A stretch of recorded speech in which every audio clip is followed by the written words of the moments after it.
So you can see that because I overfilled the bangle yesterday, there's some edges here that we need to get off of the bangle. So since these edges are very thin, I'll go ahead and cut them off with some heavy-duty kitchen shears. And all I'll do is just kind of follow around the shape of the bangle and at least get it a little closer. Those will sand off somewhat when we go ahead and sand off the extra here on our bracelet, but I'll go ahead at least now and get the big tags off. And it looks like it's a little more tricky on the inside, but at least I got some of the big ones off. Okay, now I'm going to show you how to sand your bracelet. So now we're ready to start sanding our resin bracelet. A few things you're going to need: a cookie pan or a jelly roll pan with sides, some wet dry sandpaper. Today I'll be using 220 grit because we've got a decent amount of resin to sand off. If you're just sanding off a little bit, then I would tell you 400 grit's probably okay. And we're going to need a little bit of water. And go ahead and pour the water into your pan onto your wet dry sandpaper. Now, a couple of reasons why we need to sand the resin onto the wet dry sandpaper with water. Number one, we don't want to inhale resin dust. And secondly, we don't want the resin dust particles to melt back into our piece due to the friction of sanding. So you can see here we've got our lip, and we've got a little bit of a dome of sorts on top of our resin. And so we're just going to hold the piece down and sand. And you'll want to sand in a couple different directions, kind of like what we were doing when we were mixing our resin. And you'll just turn it over and check from time to time and see how we're coming along with our sanding, okay?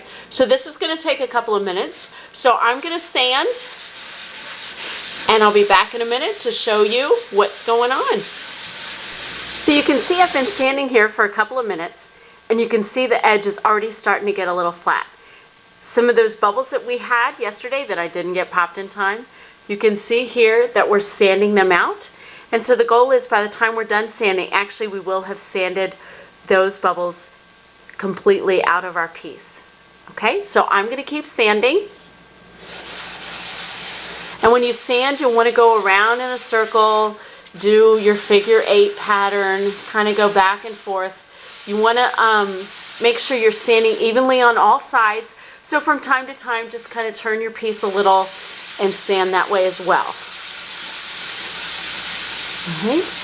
You can see our water's turning just a little cloudy. That's all of our resin that's sanding off. Would be dust if we didn't have it in the water.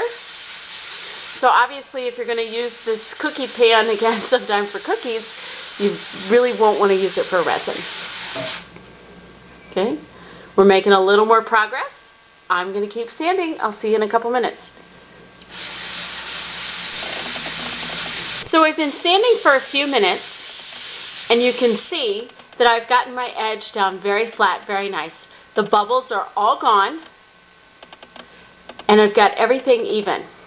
Now you may notice that the edge that was up, okay, meaning when we poured the mold, the edge that was up, you may notice that you may still have a few sharp edges either on the inside or the outside.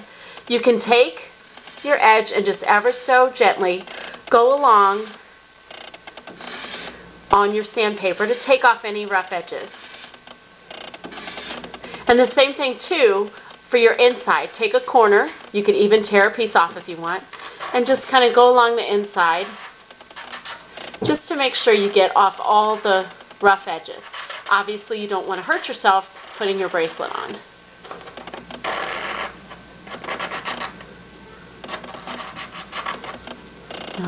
And it should feel smooth to the touch.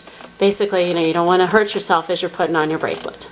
So you'll stand up just a little more, take your edges down, and then you'll want to do this with finer grits of sandpaper.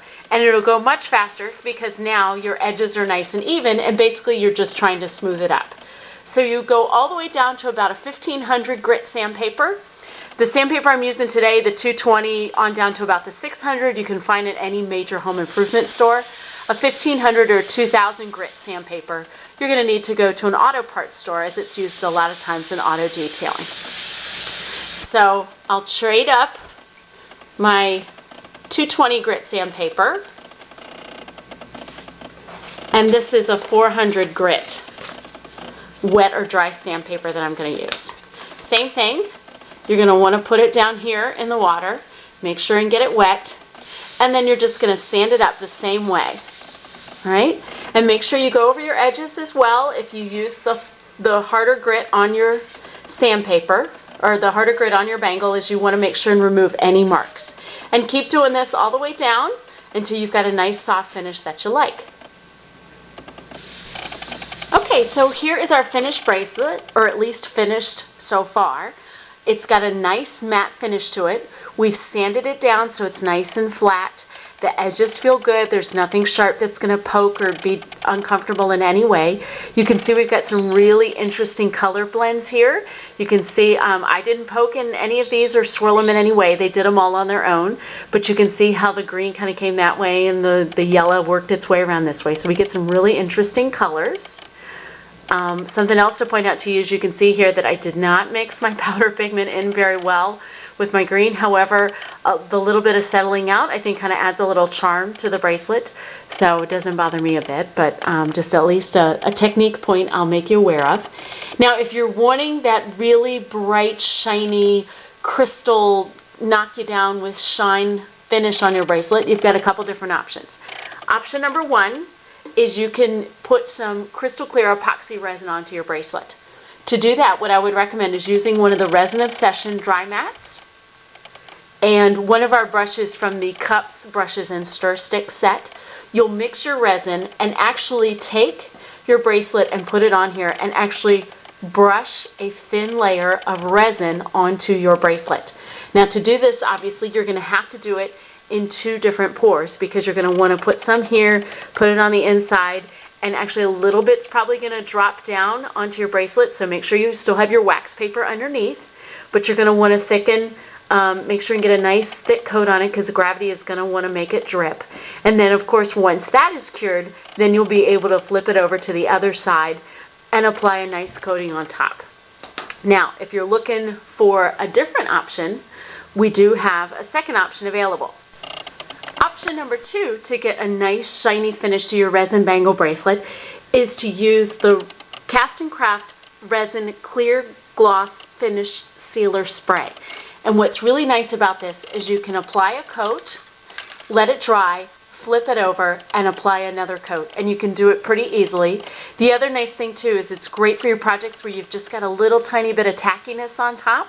And instead of sanding it down, you can just apply a layer of this on top. We do carry this product at Resin Obsession, just to make you aware, because it is a aerosol product. It can ship only by UPS ground, and we only ship to the lower 48 states. So unfortunately, we can't offer international shipping on this product. But for those of you in the United States, in the continental United States at least, this is a great product to have on hand. So I'm going to spray a little bit of this on my bracelet, and we'll check back in a little bit and see how it looks. So now you can see our finished gloss resin bangle bracelet using that Cast and Craft gloss spray. You can really see it adds a very nice shine to it. So there we go. We now have a finished bracelet. If you would like to buy the products that you've seen me use here today, come on over to resinobsession.com. We also have our blog and jewelry making forum where you can ask questions and share your expertise. Thanks for stopping by today.